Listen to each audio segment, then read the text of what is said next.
ndugu zangu katika iman, Nabii alayhi salatu wassalam anasema katika iliyothibiti katika Sahih al-Jami', khairun nas man tala umruhu wa hasuna amaluhu wa sharrun nas man tala umruhu wa saa amaluhu. Mtume sallallahu alayhi wasallam anatukumbusha kusema khairun nasi, mbora wa watu, man tala umruhu wa hasuna amaluhu, ni yule ambaye umri wake umerefuka na matendo yake yakawa mema.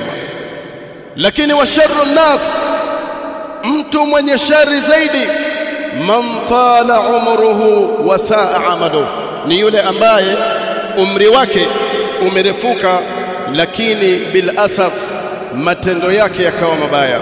Kwa hiyo ziyadata fil umri lilmuhsin alamatu khairin, kuzidi kwa umri kwa mtu mwema, mtu wa kheri, mpaka nywele zake zinatoka mvi, zinabadilika, yupo katika kheri, yupo katika sunna, basi wallahi ni alamatu khairin, ni alama ya kheri kubwa.